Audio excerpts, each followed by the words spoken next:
Hola a todos, buenos días, bienvenidos a la reunión de este domingo.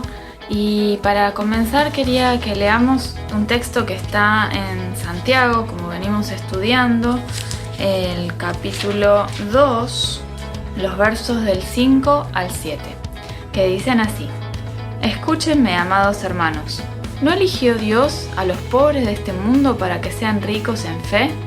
¿No son ellos los que heredarán el reino que Dios prometió a ustedes, quienes lo aman? Pero ustedes desprecian a los pobres. ¿Acaso no son los ricos quienes los oprimen a ustedes y los arrastran a los tribunales? ¿Acaso no son ellos los que insultan a Jesucristo, cuyo noble nombre ustedes llevan?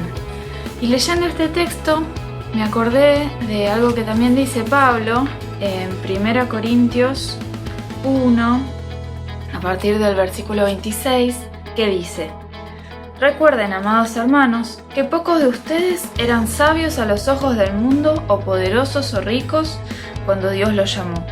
En cambio, Dios eligió lo que el mundo considera ridículo para avergonzar a los que se creen sabios, y escogió cosas que no tienen poder para avergonzar a los poderosos.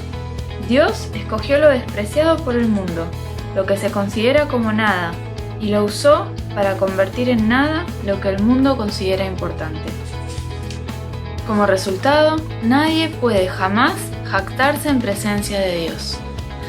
Pensaba qué importante pensar esto, ¿no? Uno a veces, a pesar de ser hijos de Dios y de llevar mucho tiempo en la fe, muchas veces nos cuesta aceptar a personas que quizás no tienen tanta formación o no tienen un apellido, una familia o una posición social.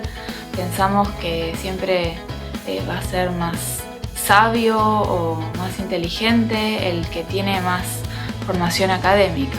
Y sin embargo creo que si todos nosotros pensamos, muchas de las lecciones en la fe y en la vida más importantes quizás nos las han dado personas que no tenían gran formación, pero que sí tenían un corazón que buscaba a Dios y que buscaba aprender más de Él. Así que eso era lo que quería compartir para empezar hoy, y les voy a pedir que estemos orando para dar inicio a la reunión. Dios nuestro, te damos muchas gracias por el día de hoy, gracias porque podemos estar nuevamente reunidos a través de la virtualidad.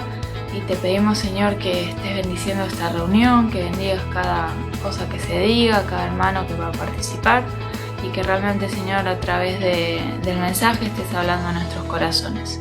Lo pedimos en el nombre de Jesús. Amén.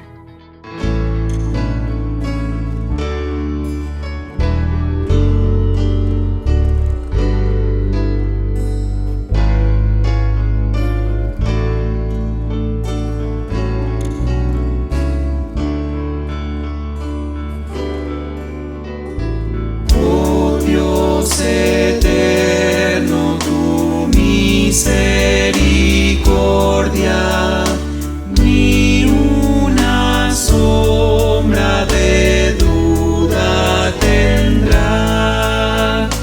Tu compasión y bondad nunca fallan, y por los siglos el mismo serás.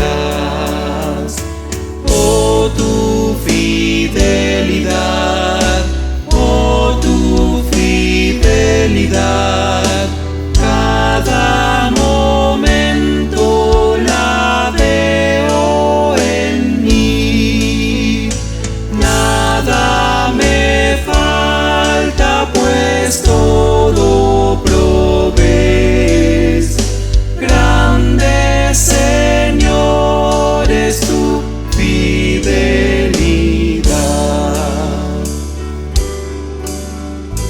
La noche oscura, el sol y la luna, las estaciones del año también unen su canto cual fieles criaturas, porque eres bueno por siempre.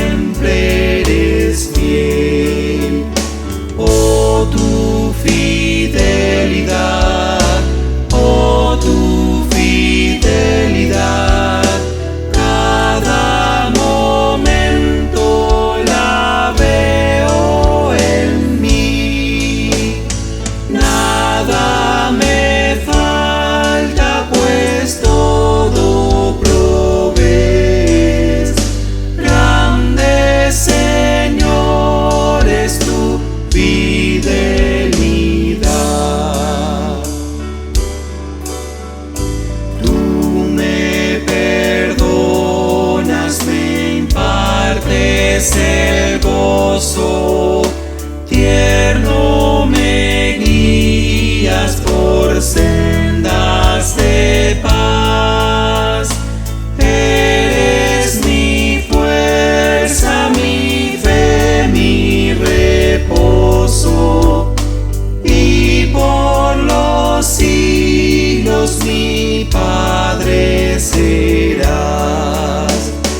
Oh, tu fidelidad, oh, tu fidelidad, cada momento la veo en mí.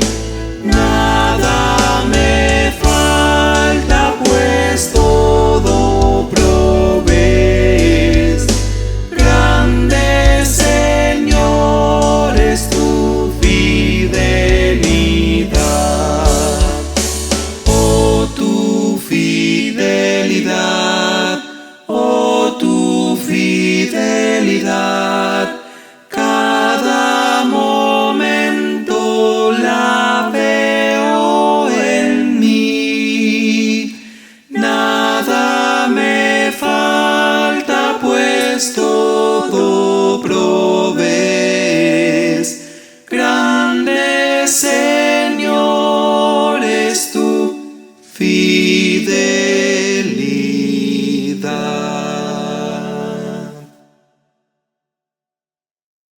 Este es un momento súper especial para todas las nenas y los nenes que están mirando la reunión en casa. ¿Están listos? Miren, tengo algo para mostrarles. Resulta que hoy quería mostrarles algo, pero cuando lo guardé, dije, acá no se va a perder. Pero se mezcló todo, así que me van a tener que ayudar a ordenarlo. ¿Están listos? Lo voy a sacar y vamos a ver qué es lo que hay acá adentro, ¿eh? ¿Listos? ¡Ah! Pero ven que les dije que se desarmó todo. Era un versículo de la Biblia, así que lo que van a tener que hacer es, vayan a buscar la Biblia en el libro de Santiago 2:1. Así me ayudan a ordenar todo este versículo que está todo desarmado. Y encima tenemos este reloj que nos está marcando el tiempo, así que vamos, ¿me ayudan? Este por acá, ustedes tienen el versículo ahí, vayan diciéndome dónde los ponemos a estas palabras y a estos dibujos. Ahí, y este por acá. Muy bien, terminamos. ¿Qué dice? Mis amados hermanos, ¿cómo pueden afirmar que tienen fe en nuestro glorioso Señor Jesucristo si favorecen más a algunas personas que a otras? ¿Qué significa esto? ¿De qué está hablando? Nos quiere decir que no debemos mostrar preferencias por las personas, como por ejemplo, a ver, pensemos, si estamos jugando con los amigos y hay un amigo que tiene los mejores juguetes, que tiene la mejor ropa, que no podamos solamente jugar con ese, sino que podamos compartir con todos, ¿sí? La Biblia nos dice que debemos amar a las demás personas como a nosotros mismos. Entonces, ¿qué tenemos que hacer? No tenemos que hacer diferencias y no tenemos que tener preferencias por las personas. Los invito a que puedan aprender este versículo de memoria, pero por sobre todas las cosas, puedan aplicarlos a su vida. Lo podamos hacer nuestro y que podamos vivir este versículo cada día. Muy buenos días, queridos hermanos. Les saludo a todos con la paz del Señor. Que Dios les bendiga muy ricamente a toda la iglesia, a los hijos de Dios en la ancha faz de la tierra. Oramos, rogamos porque el hermano Pablo, el apóstol Pablo, pide por los hermanos de Colosas. Leemos capítulo 1, versos 3, 4 y 5. 3 versos donde el apóstol Pablo expresa: siempre orando por vosotros.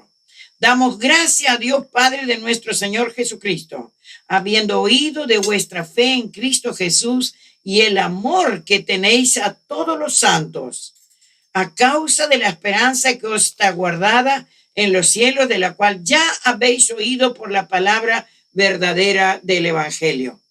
Qué hermosa palabra. Y el apóstol Pablo pide acá a los hermanos de Colosas, también pide sabiduría espiritual, inteligencia espiritual. Y lo más hermoso de todo, que él estaba contento, que ellos amaban a todo, la fe que tenían y que amaban a todos los santos. Qué hermosa palabra. Amamos a todos los santos. Cuando hay amor, oramos uno por los otros. Así que Dios les bendiga muy ricamente y oramos por sabiduría que necesitamos para este tiempo. Mucha sabiduría, tiempo difícil nos toca vivir, pero tomados de la mano del Señor, seguimos adelante. Muchas gracias. Oramos. Padre, en el nombre de Jesús de Nazaret, te damos gracias por poder llamarte Padre, porque tú eres nuestro Padre, amoroso, misericordioso, fiel, justo y soberano.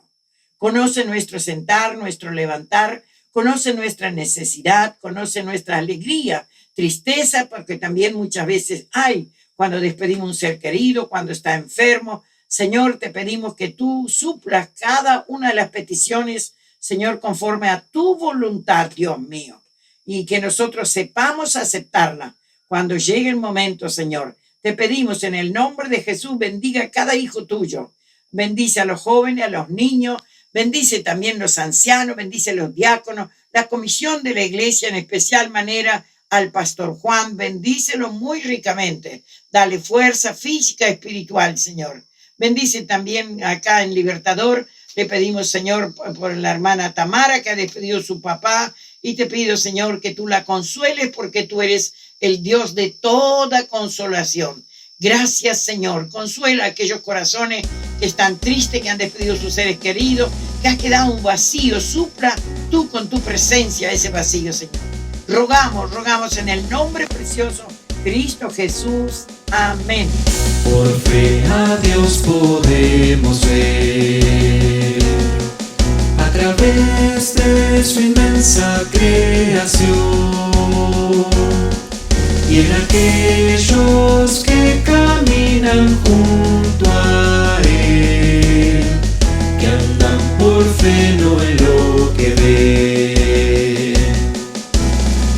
Por fe los santos del Señor caminaron la tierra con valor, pues confiaban en promesas del Señor, de ciudad santa y salvador.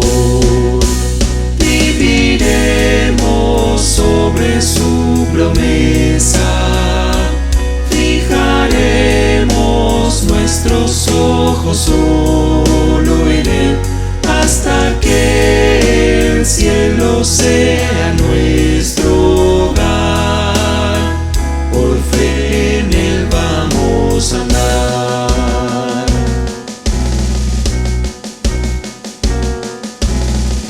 Por fe en palabras del Señor proclamaron profetas con fervor la victoria del Mesías Redentor frente a la tumba tan atroz. Por fe es que hoy debemos ir a cumplir el mandato del Señor, de ser luz y sal en mundo de terror, y a su nombre dar gloria. Viviremos sobre su promesa, fijaremos nuestros ojos solo en Él, hasta que el cielo sea nuestro hogar. Por fe en Él vamos a andar.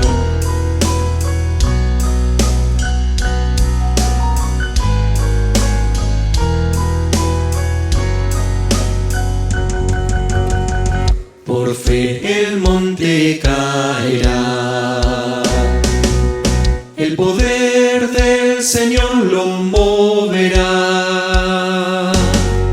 pues a quien en Cristo pone su mirar, todo posible le será. Viviremos sobre su promesa, fijaremos nuestros ojos solo en Él, hasta que el cielo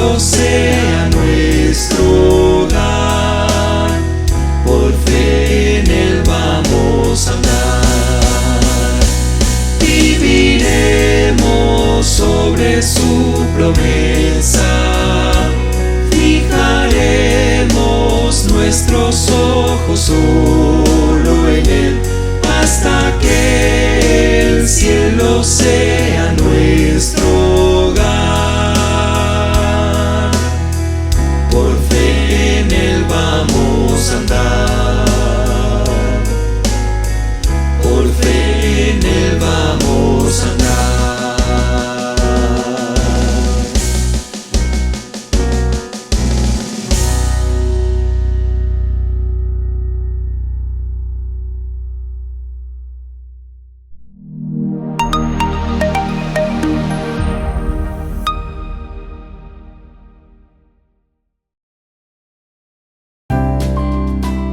Hola, ¿qué tal? Buenos días. Gracias por la invitación, por estar nuevamente en casa. Es un placer, un gusto como siempre. Nos hace bien, como siempre me gusta decirlo, sentarnos alrededor de la palabra y aprender, obviamente, más de las cosas del Señor. No de aquellas cosas que a nosotros se nos ocurren, sino solamente aprender acerca de las cosas del Señor. En este sentido, comentaba medio en broma que lindo pasaje me dieron, lindo pasaje me tocó. Pero todo un desafío, la verdad que me hizo bien volver a estudiar estos pasajes y celebro que la iglesia también esté compartiendo y haya decidido lanzarse al estudio de la epístola de Santiago. Es un tema tan actual, pero tan actual que nos hace mucho, pero mucho bien poder compartirlo, así que gracias en ese sentido. Un abrazo grande a todos los hermanos en esta mañana. Quiero ir directamente al pasaje que es la cuestión para nosotros hoy. Y nos concentramos en el capítulo 2 de Santiago, versículos 5 al 7. Dice la carta lo siguiente: amados hermanos, oíd, ¿no ha elegido Dios a los pobres de este mundo, ricos en fe y herederos del reino que ha prometido a los que le aman? Pero vosotros habéis afrentado al pobre. ¿No os oprimen los ricos y no son ellos los que os arrastran a los tribunales? ¿No blasfeman ellos el buen nombre que ha sido invocado sobre nosotros? Bueno, hasta ahí la lectura. ¿Qué podríamos decir sobre esto? Hermanos, estuve orando esta semana y pidiendo al Señor que nada de lo que uno pueda tener en el corazón pueda estar ensuciando o mezclándose con lo que es la palabra de Dios. Quisiera ser lo más objetivo posible y poder transmitir lo que por lo menos para mí la palabra del Señor quiere decirnos en esta mañana a cada uno de nosotros. Tal vez hacer mención de un eslogan conocido. Por allí se dice que cualquier parecido con la realidad es puramente casual.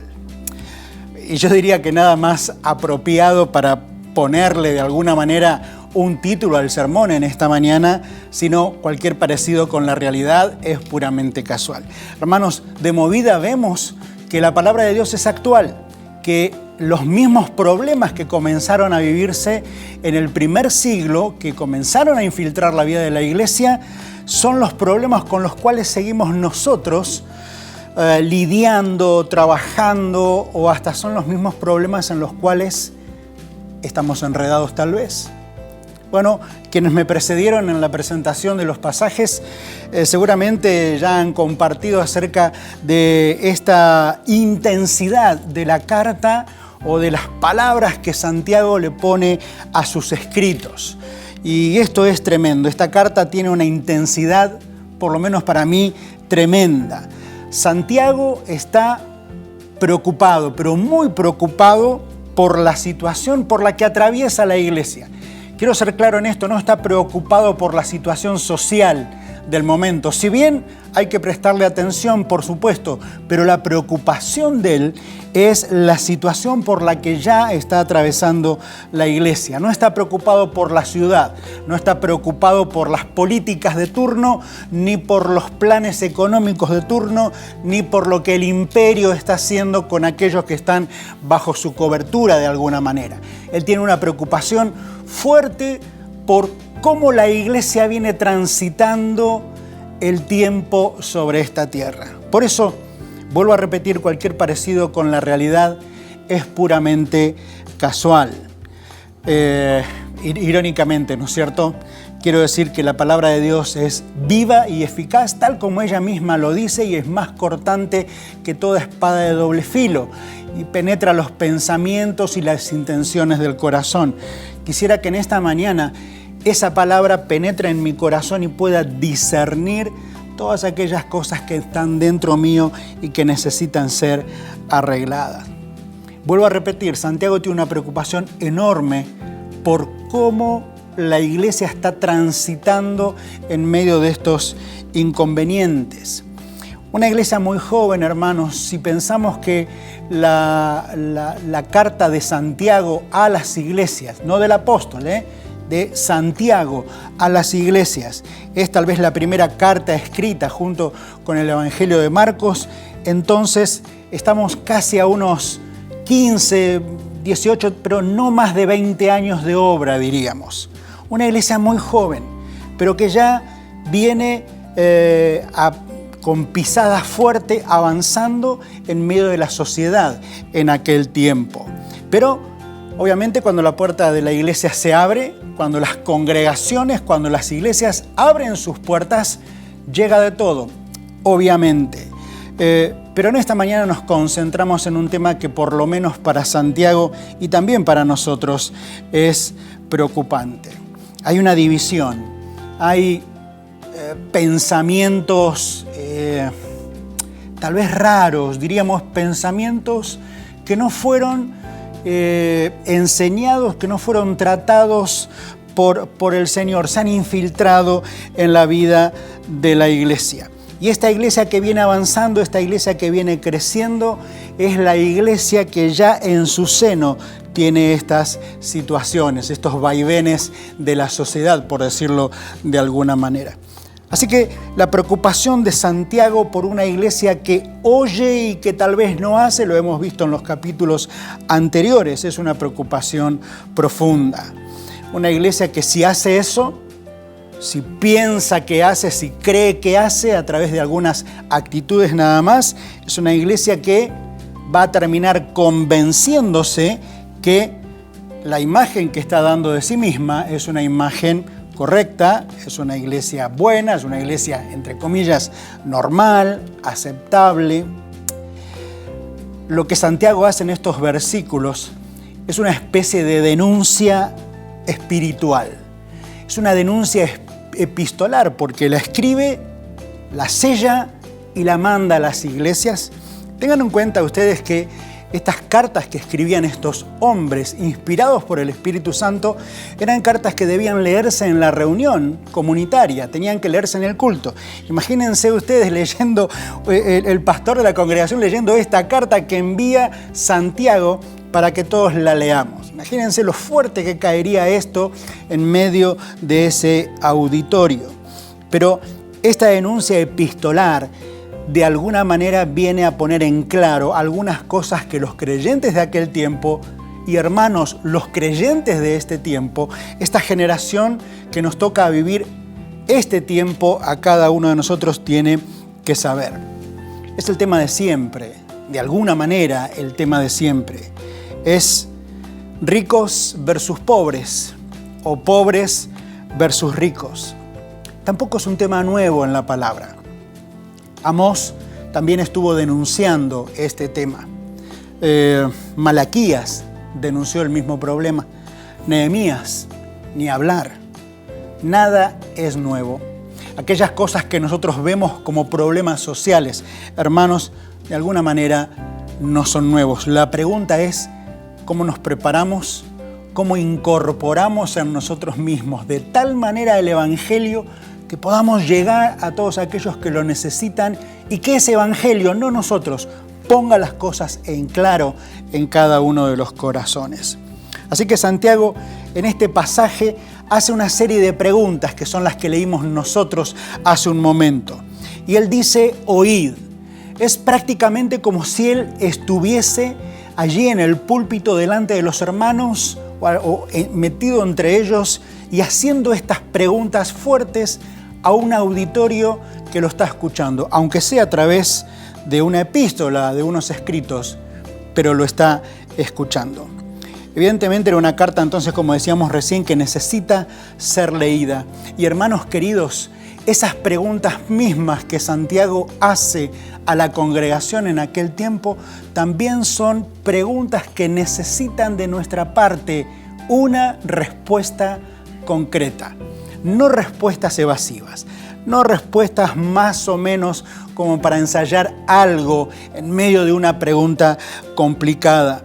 En el versículo 5, Santiago pregunta: ¿no ha elegido Dios a los pobres de este mundo, ricos en fe y herederos del reino que ha prometido a los que le aman? Respuesta: sí. No hay una alternativa. Es sí. La segunda pregunta que hace en el versículo 6: ¿no os oprimen los ricos y no son ellos los que os arrastran a los tribunales? Respuesta: sí. Pero no puede ser al revés, tal vez. La corrupción, lo que se vivía en aquel tiempo y lo que se vive hoy también, más o menos habla de lo mismo. La tercera pregunta la encontramos en el versículo 7. ¿No blasfeman ellos el buen nombre que ha sido invocado sobre vosotros? Respuesta: sí. Obviamente el nombre del Señor se mancha. No se ensucia el nombre de la iglesia, no se ensucia tu nombre, se ensucia el nombre del Señor. Así que si nos planteamos estas tres preguntas, la respuesta es una respuesta positiva. Sí, exactamente se trata de eso. Pero si leemos mal las preguntas, si nos formulamos mal las preguntas, caeremos en el error de pensar que son preguntas solamente para un solo sector, para los pobres, o son preguntas solamente para los ricos. De esto como país sabemos demasiado. Hermanos, Nehemías, yo les comentaba hace unos momentos, Nehemías luchó con el mismo problema en el capítulo 5. Él tiene que luchar contra aquellos judíos que aún permaneciendo en Jerusalén en medio de la destrucción, habían logrado rearmarse un poquito, habían logrado tener algo más y comenzaron a prestarle a sus propios paisanos dinero, granos, herramientas para que pudiesen trabajar la tierra. Claro, con unos intereses impresionantes. O sea, estaban pecando. ¿Por qué? Porque la ley había establecido que le prestarás al extranjero, pero al de tu pueblo se lo prestarás sin interés. La usura, las mesas de dinero, temas actuales, ¿verdad? Amós tiene que luchar con la misma corrupción espiritual, política y judicial de su tiempo. Basta con leer el libro, hermanos, uno se va a encontrar con la opresión que la clase pudiente hacía sobre los mismos pobres. Dios tiene que ordenar esas cosas. Malaquías denuncia también exactamente lo mismo. Cuando el pueblo pregunta, mejor dicho, cuando Dios grita tal vez desesperadamente, esto es una expresión mía, Dios grita: vosotros me habéis robado. El pueblo pregunta: ¿nosotros? ¿O puede ser que te hayamos robado nosotros si estamos ofrendando, estamos haciendo esto, estamos haciendo aquello, lo otro? ¿Estamos cumpliendo con lo que se nos pidió? Dios dice: me habéis robado. Ahora, qué terrible, hermanos, la expresión de Dios, esa tristeza de Dios sobre lo que está sucediendo en medio de su pueblo. Me han robado. Eso que Dios le había dado al pueblo para administrar, llámese bienes, propiedades, lo que fuere, dinero, ya no estaba al servicio del que lo necesitaba, sino que había quedado en los bolsillos de ellos. Ageo también tiene que estar denunciando esta situación. Cuando esa primera tanda vuelve del cautiverio en Babilonia, se encuentran con un templo completamente destruido. Y Ageo, o mejor dicho, Dios a través del profeta Ageo, tiene que denunciar esta actitud y claramente le dice al pueblo: ¿cómo puede ser que mientras vuestras casas están artesonadas, están pintaditas, están arregladas, tienen sus pisos encerados, tienen los mejores muebles, mi casa está en ruinas. La casa de Dios, el templo, destruido físicamente, pero también había una destrucción moral, una destrucción espiritual que termina destruyendo la vida del pueblo. Por eso, hermanos, Santiago creo que nos llama a la reflexión, a una iglesia que se acomoda a su propio pensamiento y termina transformándolo, o como me gusta decir a mí, termina evangelizando su propio pensamiento y termina diciendo: lo estamos haciendo bien, no estamos haciendo mal a nadie. Nosotros, nuestro fuerte, nuestro ministerio es trabajar con con aquel o con el otro. Finalmente, el enfrentamiento entre pobres y ricos termina siendo un enfrentamiento del hombre por el hombre mismo. Y de esto la historia de la humanidad está llena. Este problema es transversal a la historia y creo que esta es la gran situación frente a la cual la iglesia en este tiempo también se encuentra. Así que la iglesia no debería caer en este error, no debería caer en este problema. Los temas sobre los que Santiago escribe a esta iglesia joven ya habían sido expuestos por el mismo Señor en esos años en que estuvo desarrollando su ministerio aquí en la tierra, entre nosotros, entre los habitantes de aquel tiempo. Así que volvemos a repetir, nada de esto es nuevo. Pero es evidente, por lo menos para mí, queridos hermanos, que algo está pasando, o algo sigue pasando, o de algo no nos hemos desprendido. Hay algo que tal vez sigue metido en una esquina de nuestro corazón, en una esquina de nuestro pensamiento, como en los cristianos del primer siglo. Así que no sé si decir si Santiago nos está enseñando algo, por lo menos en estos versículos, o si Santiago está advirtiendo a la iglesia o está denunciando fuertemente una actitud que ya está instalada en el seno de la iglesia. Lo mismo que Santiago denuncia es lo mismo que Pablo advierte a la iglesia de Corinto. Aquellos que iban a congregarse para mostrar sus vestidos, sus peinados, sus adquisiciones, etcétera, etcétera, merecen de parte del apóstol una denuncia fuerte también. Santiago nos está advirtiendo exactamente sobre esto.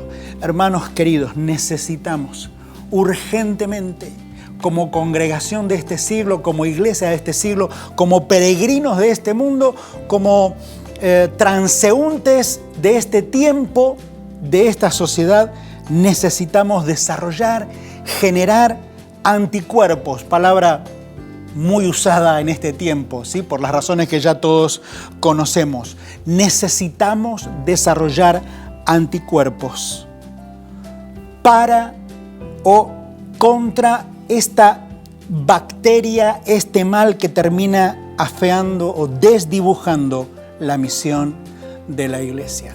El Evangelio es para todos. La palabra de Dios es para todos. No es solamente para ricos y no tan solamente para pobres, ¿sí? No es ese el punto que Santiago discute.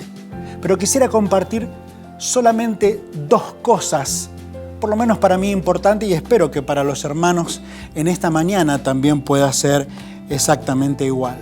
Santiago está haciendo un llamado urgente. Ya han pasado 20 siglos y algo más, ¿no?, de este llamado urgente. Pero, en primer lugar, Santiago nos hace un llamado urgente a comprender que el Evangelio dignifica al ser humano. Tal vez pido perdón por lo que voy a decir, pero nosotros hemos asociado el Evangelio casi solamente con salvación. Bien, aceptó a Cristo, ya es salvo. Bueno, tratamos de hacer algún seguimiento con aquellos que van incorporándose a la vida cristiana, tratamos de hacer un discipulado, pero solamente enfatizamos tal vez la salvación, cuando el discipulado debería ser integral, ¿sí? En todas las áreas de la vida. Por eso yo creo firmemente, por mi lectura de la palabra, que el Evangelio dignifica a la persona, dignifica al ser humano, que tiene una imagen de Dios desdibujada. Cuando el Evangelio llega a su vida, cuando la palabra de Dios llega a su vida, esa persona cobra dignidad. Y me parece que eso es tremendo. Tenemos que comprender que el Evangelio no solamente nos incluye al reino de Dios y nos hace pertenecer a una congregación local con compromiso, como puede ser esta congregación o cualquier otra. Cada uno de nosotros pertenece a una congregación y a una congregación local con la que nos comprometemos comunitariamente. No solo eso, el Evangelio nos dignifica, hermanos, nos devuelve la dignidad. Por eso, prestando atención a la construcción de la expresión en la pluma de Santiago y también en la boca del Señor Jesús, dice que el Evangelio, o mejor dicho, los pobres de este mundo, o sea, los pobres según el criterio de este mundo. Por lo tanto, Dios no los ve como pobres. Dios no los ve como persona que no tiene plata. Dios los ve como seres humanos. Hermanos, necesitamos cambiar esa visión nuestra, ¿sí? Es tan difícil, aunque lo cantamos. Ayúdame a mirar con tus ojos. ¿Recuerda esa canción, esa letra? Bueno, necesitamos urgentemente, aunque sea muy, muy difícil, aprender a mirar como Dios ve al hombre, ¿sí? Dios no ve como pordioseros a los que están debajo de algún puente o los que no tienen casa, lamentablemente. Dios no los ve así. Nosotros los vemos así. Nosotros los calificamos de esa manera. Hermanos, que podamos recuperar urgentemente la visión de Dios sobre el ser humano. Cómo Dios está viendo este tiempo y cómo ha visto todos los tiempos que han ido pasando delante de sus ojos, desde el principio de los tiempos. Santiago dice, los pobres de este mundo, o sea, según el criterio de este mundo. La iglesia no debe ver como pobres aquel que no tiene lo que uno tiene. Finalmente, si nosotros miramos un poco más hacia arriba, no tenemos lo que otros poderosos tienen. ¿Qué? ¿Somos pobres? Entonces, todo depende de donde estemos parados. Todo depende desde donde estemos mirando la situación. Y si la iglesia se ha parado en un estrado, en una especie de plataforma, y así mira al mundo, entonces su visión es una visión errada. Santiago advierte fuertemente sobre este tema. El Evangelio dignifica al ser humano. Dignifica al rico, dignifica al magnate, dignifica al de clase media, dignifica al pobre. Hermanos, el Evangelio dignifica al ser humano, nos devuelve, nos hace nuevos delante de la presencia del Señor. Aquello que el pecado nos robó, aquello que la falta nos robó, el Evangelio lo dignifica. Por eso, a ver si se entiende lo que quiero decir. El Evangelio, o mejor dicho, ser creyente, no es subir de categoría. Ser creyente no es subirse a un estrado según la iglesia en donde se congregue, sino que es comenzar de nuevo.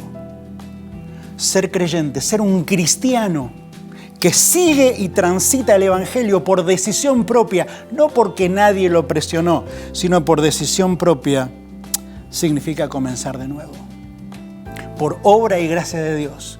Muchos de los que están viendo en esta mañana, escuchando en esta mañana este mensaje, hemos comenzado de nuevo. Hemos comenzado a caminar de nuevo. Hemos hecho el esfuerzo tal vez sobrehumano de desandar algo de nuestro camino y arreglar algunas cosas que hemos hecho mal. Por cierto, hermanos, Dios de alguna manera, y no sé por qué, no hay una explicación. Bueno, tal vez habría alguna explicación teológica, cristológica, eclesiológica tal vez. Pero Dios ha querido que su plan se originara, comenzara, o sea, su plan de salvación, comenzara como fermento entre los pobres. Digo como fermento.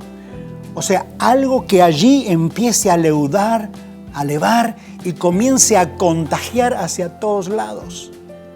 A otros pobres, a los ricos. Pero pensaba esta mañana muy temprano, me levanté para volver a repasar estas líneas, porque sinceramente era un desafío compartir estos versículos en esta mañana. Pensaba, ¿y si hubiese sido al revés? ¿Y si Dios hubiese querido que el Evangelio como fermento hubiese comenzado entre los ricos? ¿Qué? ¿No hubiese sido lo mismo? En tanto plan de Dios hubiese sido exactamente igual. Por lo tanto, no puedo explicar ese plan de Dios. No tengo cómo explicar, no tengo herramientas en las manos, hermanos, para explicar por qué Dios quiso que su palabra, su plan de salvación se originara como fermento, no como exclusividad, como fermento en medio de los pobres. Cuando esté allá arriba le voy a preguntar exactamente estas cuestiones. De todos modos, como decíamos recién, esta opción de Dios por los pobres no excluye a los ricos. De ninguna manera. Por eso debemos decir que la opción de Dios por los pobres es una opción, en todo caso, preferencial, no excluyente.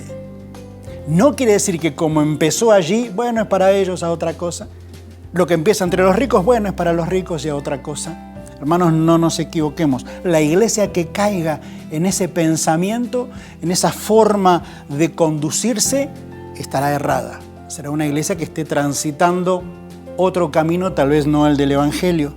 El mismo Santiago aclara entonces en el versículo 5 que el reino de Dios es para todos aquellos, tanto pobres y ricos, que optan por amar a Dios.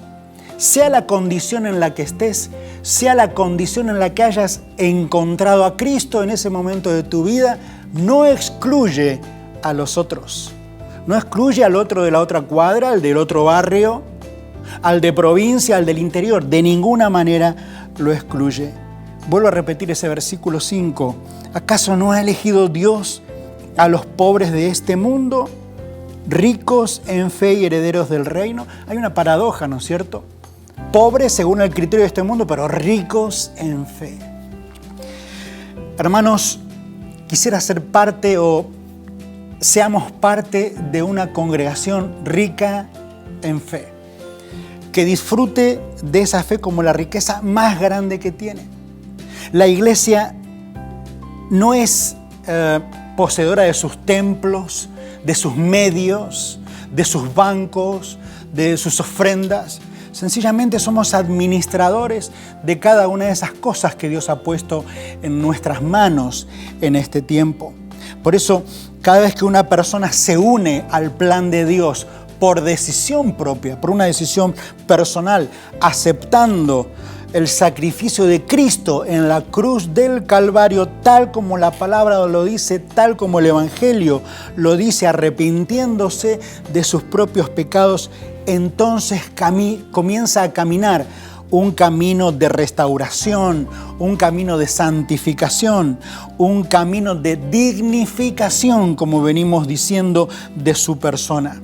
Llámese como se llame, tenga la condición que tenga, pertenezca a la clase que pertenezca, tenga bienes económicos o no los tenga. Todos son iguales delante del Señor. Iglesia, no nos olvidemos de esto.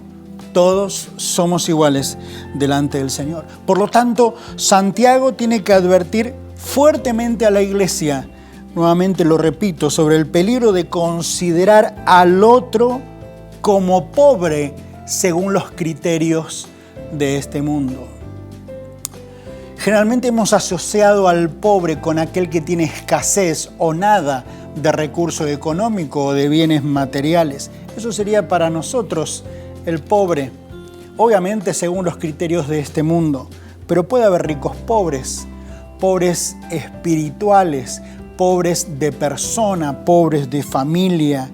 Así que Santiago está preocupado y advierte entonces fuertemente al principio del nacimiento de la iglesia, que hemos dicho que no debe ser una iglesia que tenga más de 15, 20 años a lo sumo de existencia, advierte sobre el peligro en el cual comienza a enredarse.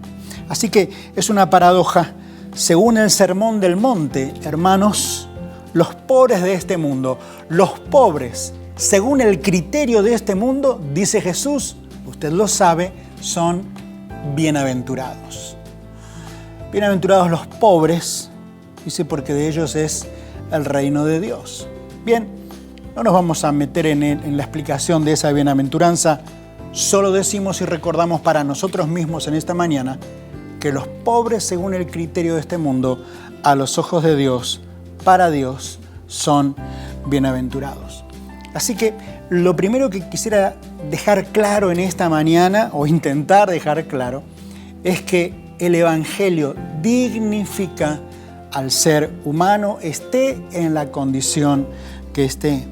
Y lo segundo, sobre lo cual Santiago advierte fuertemente a la congregación joven de aquel tiempo, es sobre el peligro que corremos cuando caemos en la exclusividad.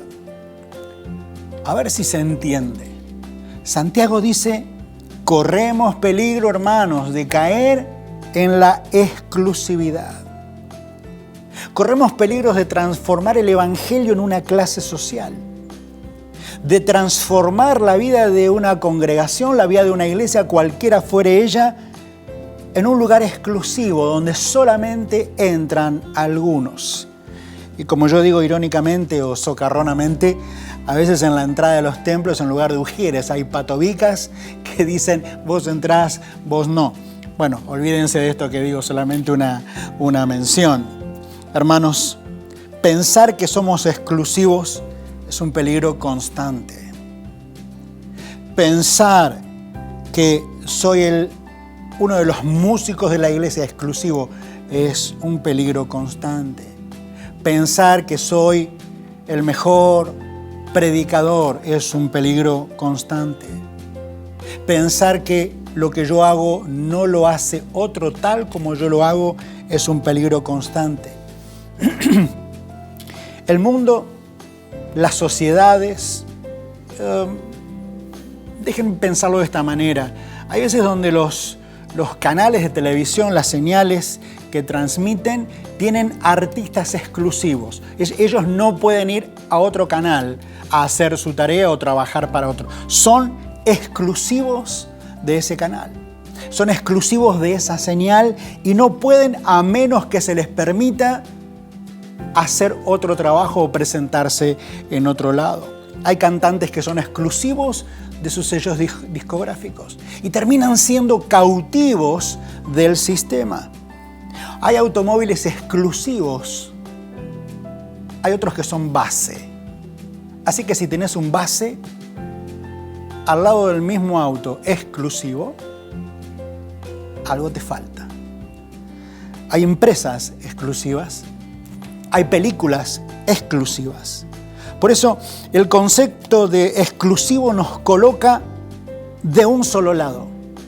O sea, mirar desde ese lado la vida como que somos exclusivos sobre algo, creo que finalmente termina provocando y termina colocándonos o fomenta de alguna manera también una grieta espiritual. Es una grieta del corazón. Es una iglesia agrietada, tal vez. Es un creyente agrietado. Hay algo, cuando se produce una grieta es porque algo se abre y deja a algunos de un lado y a otros de otro lado. Quisieran que no interpreten en esta mañana estas expresiones como algo exclusivamente político. Es el comportamiento del ser humano, ¿sí? Lamentablemente, en ciertas ocasiones provocamos grietas. Santiago advierte sobre esto. la iglesia, la misión de la iglesia, el evangelio no tiene la función, no tiene la misión de provocar una grieta y dejar a unos de un lado y a los otros de otro lado. Si bien pone las cosas en negro y blanco, pero pasar de un lado al otro de todas maneras está a disposición. Aquel que quiera aceptar no tiene ningún inconveniente. Hermanos, en aquel tiempo tal vez no era lo mismo ser parte o ser miembro de la iglesia de Jerusalén, con todo lo que eso implicaba, a ser miembro de una pobre iglesia de Macedonia.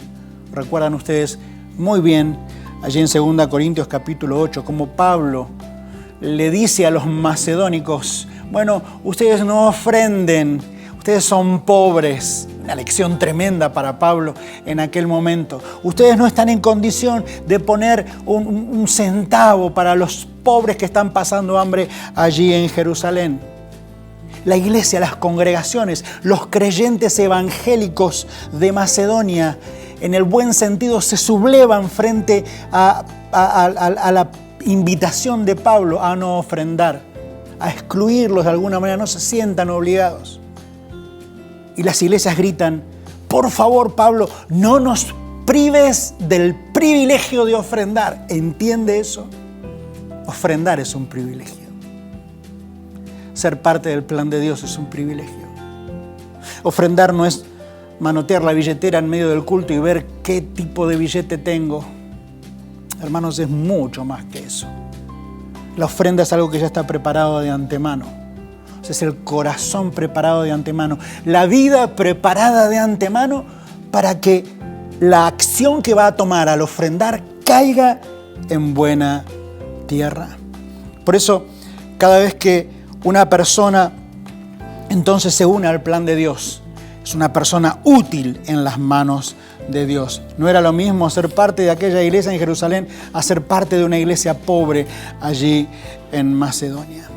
Si hay algo realmente inclusivo, otra palabra muy de moda, muy usada o mal usada tal vez en la sociedad de este tiempo, si hay algo realmente inclusivo, queridos hermanos, es el Evangelio de Cristo. ¿Por qué? Porque incluye a todos, no deja a nadie afuera.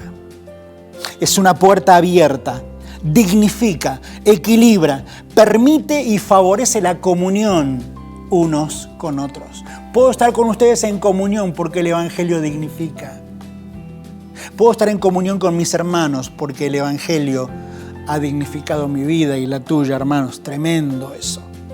Una tremenda verdad de la palabra de Dios. Pero ojo, tengamos cuidado. En este sentido, también el pobre tampoco debe creerse exclusivo del plan de Dios. ¿Se entiende esto? Ni los ricos deben creerse exclusivos, ni los pobres, según los criterios de este mundo, deben creerse exclusivos del plan de Dios. Debemos tener cuidado de esto. Debemos tener cuidado de sentarse en la tribuna. Voy a sacar mi costado futbolero acá. Debemos tener cuidado de sentarnos en la tribuna popular y cantarles a los de la platea ciertas cosas. Otra lucha constante. Cuando la iglesia se sienta en la tribuna popular para gritarle a los de la platea alguna cuestión, está mal. Pero también si se sienta en la platea y le grita a los de la tribuna alguna cuestión, también está mal. Hermanos, el Evangelio dignifica. Jesús también se ocupó de esto. Cuando alimentó a las multitudes en aquel tiempo, ¿sí? Comida para los pobres que no tenían absolutamente nada y venían siguiéndole ya hacía tiempo. Imagínense ustedes a esa turba, esa cantidad de gente recibiendo el milagro de la alimentación de las mismas manos de Jesús.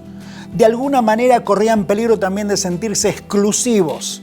Somos parte de un movimiento que nos alimenta. No tenemos más necesidad. Y los discípulos del otro lado, del lado de Jesús, también corrían peligro de sentirse exclusivos del plan de Dios. Miren nomás el apóstol Juan, ese querido de Jesús. No digo el mimado o el privilegiado, pero era uno de los discípulos que tenía acceso, tal vez junto con Pedro, a un Jesús diferente, a un Jesús más en la intimidad. Cuando Jesús ya está volviendo a Jerusalén en su viaje definitivo de retorno hacia la muerte y hacia la cruz, tienen que pasar por Samaria. Otra grieta, sí, hasta el día de hoy. Tienen que pasar por Samaria. Y Jesús avisa esto y los discípulos, algunos de ellos, Juan entre ellos, se adelantan a Samaria, a la aldea, para preparar una especie de recepción, tal vez de campaña evangelística de parte de Jesús. Los samaritanos no quieren recibir a Jesús.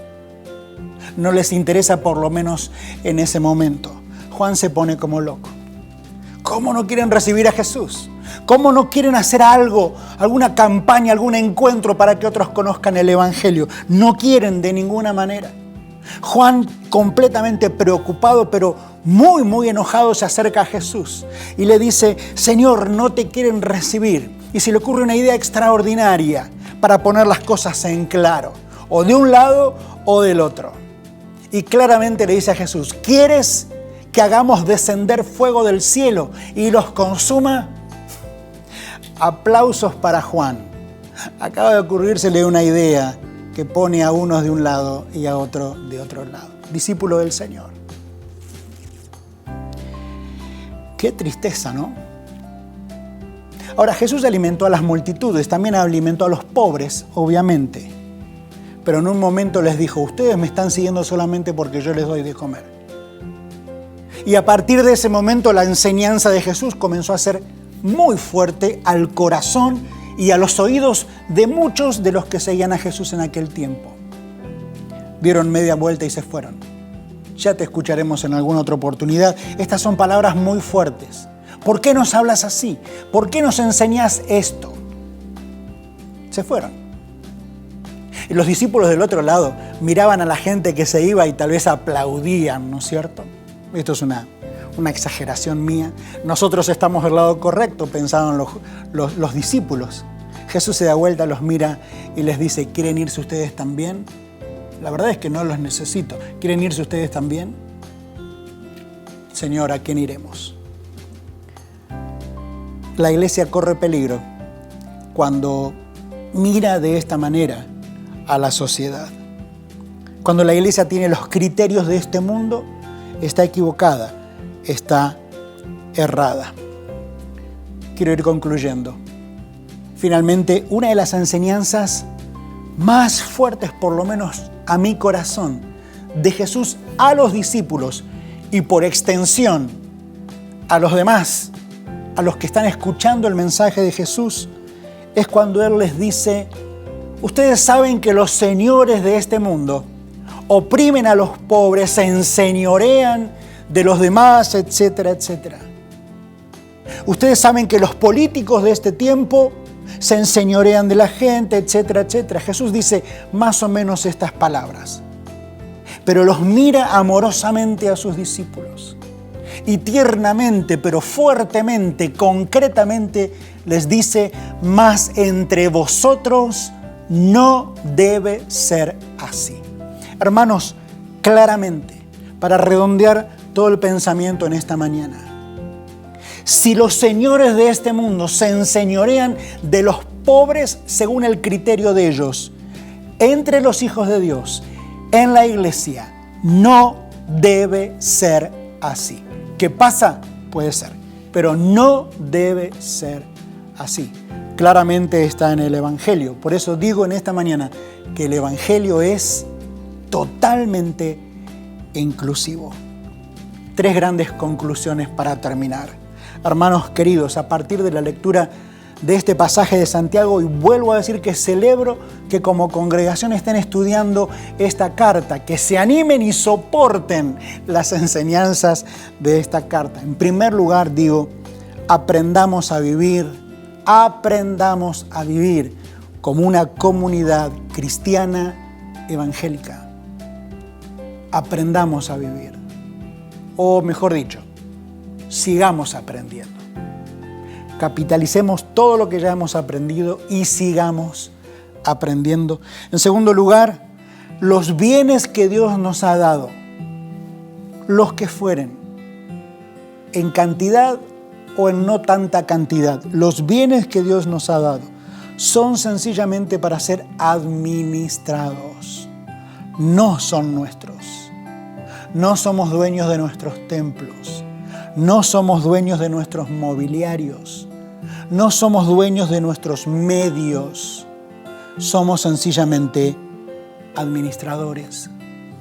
Y por último, si amamos a Dios, entonces, hermanos queridos, querida iglesia, debemos desarrollar mucho más, la capacidad de poder relacionarnos con nuestros prójimos, ricos o pobres.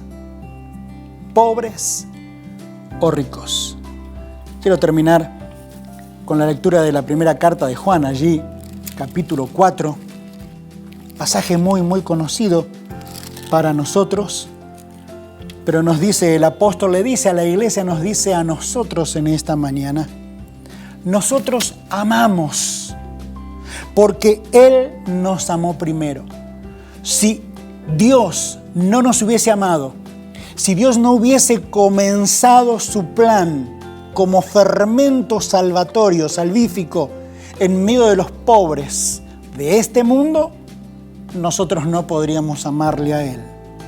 Si alguien dice yo amo a Dios y odia a su hermano, es mentiroso, porque el que no ama a su hermano a quien ha visto, no puede amar a Dios a quien no ha visto. Y tenemos este mandamiento de parte de Él: el que ama a Dios, ame también a su hermano. Hermano querido, iglesia hermosa, ¿amás a Dios? Seguro que sí. No nos queda otra. Debemos amar a nuestros hermanos, a nuestros prójimos. Que Dios te bendiga y que el Señor colme tu vida de bendiciones, de bienes, de todo lo que Él quiera poner para administrar en tus manos y poder bendecir a otros también.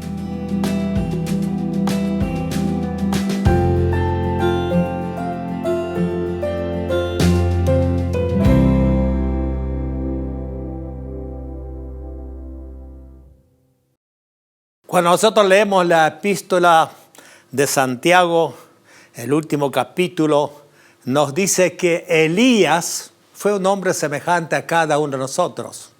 Oró a Dios, Dios escuchó y respondió a su oración. Y en estos momentos, terminando nuestro encuentro, vamos a estar orando. Soberano Dios, como hijos tuyos, venimos a ti. Gracias por el cuidado. Gracias por esta oportunidad de poder escuchar tu palabra. Realmente, Señor, que ella pueda tener lugar en el corazón de cada uno de nosotros.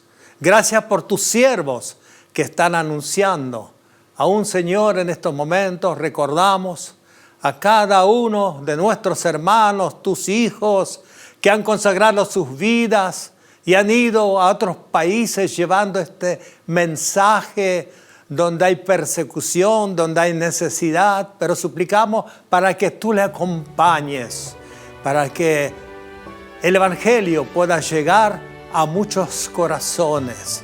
Sabemos que si predicamos tus palabras, es el poder tuyo que se manifiesta en aquellos que escuchan y que muchos puedan llegar a conocerte a ti como único y todo suficiente Salvador.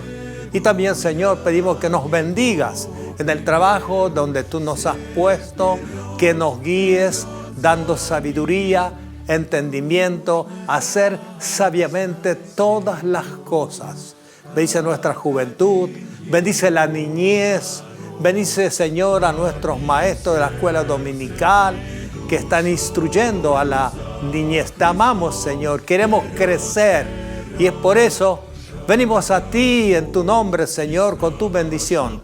Comenzamos esta nueva semana suplicando y agradeciendo todas estas cosas en el bendito y precioso nombre de nuestro Señor y Salvador Jesucristo. Amén. В мире жизни равнодушной наш Христос пренебрежен. Постоим единодушно за Его святой закон. Дружной радостной семьёю, как один Его народ. Одним сердцем и душою за Христом вперед, вперед. Крепость веры, червь Сиона будем дружно защищать и оружием Гедеона вражью силу отражать. Подвиг правды, труд суровый будем смело совершать и шатры любви Христовой будем в мире расширять. Дружной радостной семьёю, как один Его народ. Одним сердцем и душою за Христом вперед, вперед.